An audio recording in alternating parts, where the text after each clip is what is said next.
Welcome to Tech Made Simplified.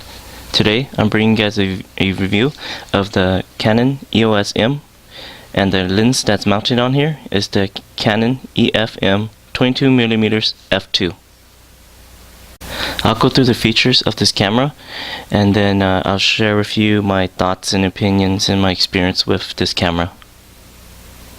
The Canon EOS M has a 18 megapixel APS-C CMOS sensor, and it can shoot 1080p video at 30 frames per second, 24 frames per second, and 720p at 60 frames per second, and they're all progressive. And it can also do standard definition. The lens mount that's on this camera is the new EF M mount, and currently on the market there's only two lenses and a third wide angle lens, which it's not sold here in the USA. And the first one is the EF M 18 through 55 millimeters f 3.5 through 5.6, and this one, which is the EF M 22 millimeters f2. Canon also sells a EF and EFS adapter to fit onto the EF M mount, which costs around $130 to $150 depending where you shop. And it could you can mount your EF and EFS lenses onto the EOS M, which is really nice if you have abundance of Canon lenses, ranging from the regular ones to the L lenses. It can all fit on here with the adapter, and it gives you full autofocus, full aperture control, and all the electronics that you need, and actually gives you all the information, EVIF information. And yeah, it's a really nice adapter. Now let's take a look around the camera. The body is made of magnesium alloy, so it's pretty sturdy. It's not plastic. In the front here, this is the release mount. So you press this to release the lens, and you turn this left to release the lens. Autofocus LED light is red.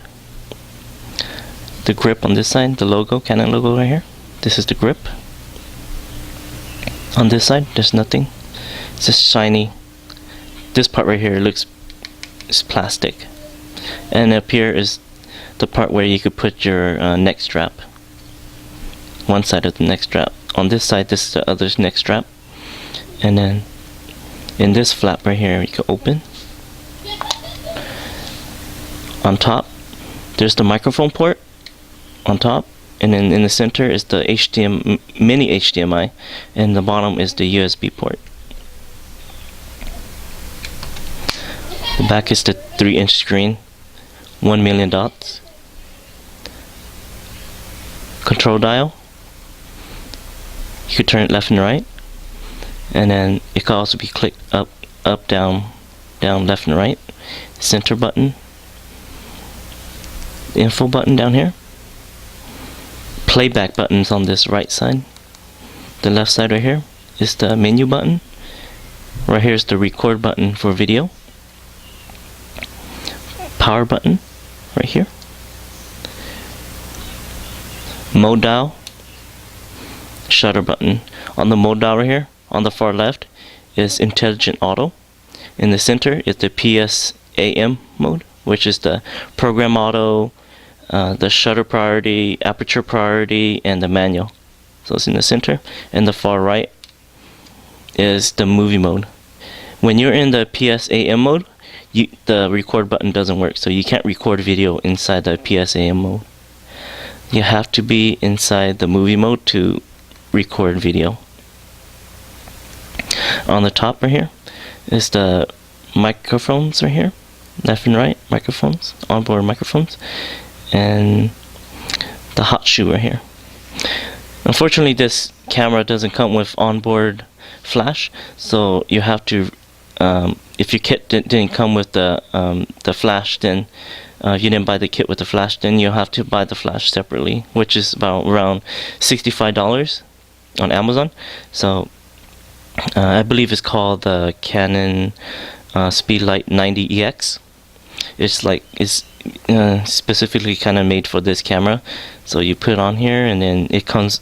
You could put it's battery powered, so you put batteries in it, and then when you plug it up here, your camera will actually give you the option to modify the parameters, and it automatically detect that there's a flash up here when you're taking your photos, so you could use your flash.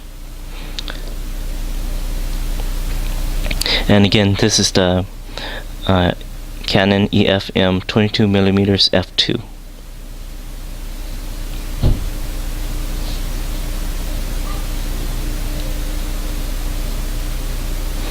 And on the bottom, there's the tripod mount. And then this is your door for your battery and SD card. So SD card and battery goes in the same spot. The battery, and then SD card.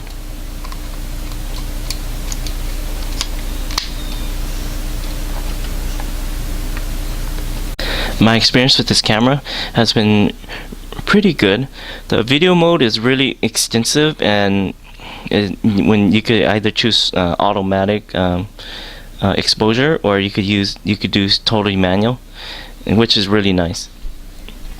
So the movie mode is really nice in this camera, but when you're taking photos, it's the really downfall of this camera is the autofocus.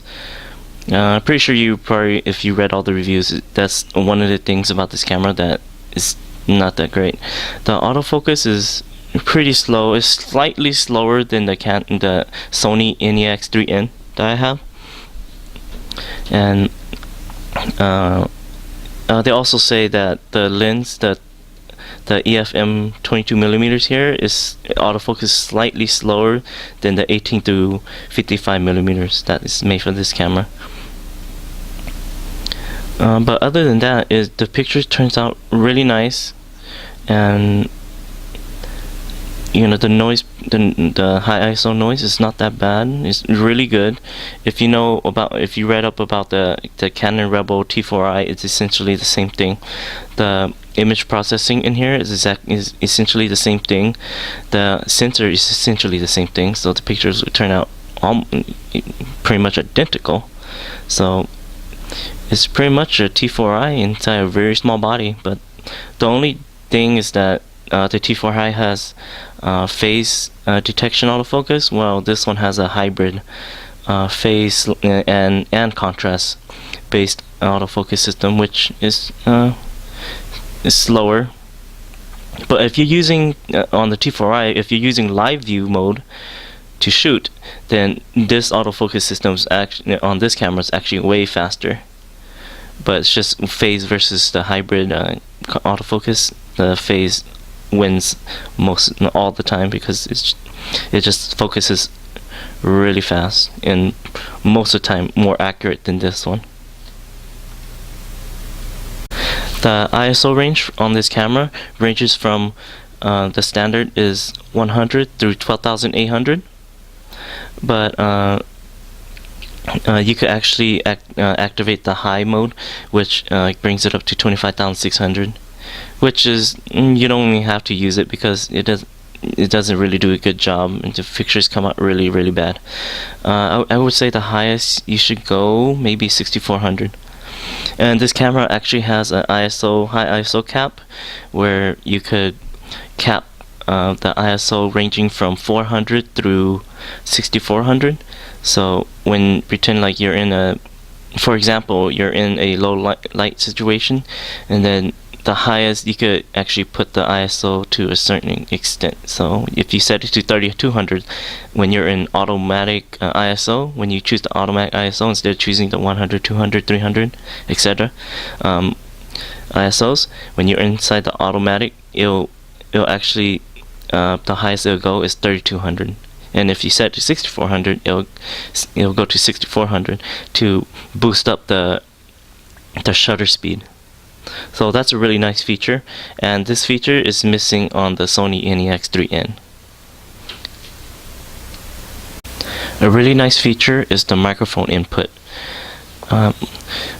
Most cameras out there within the price of this Canon EOS M does not have the microphone port, and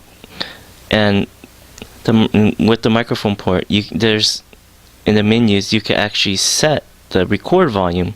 So, and it's about 60 somewhat adjustable.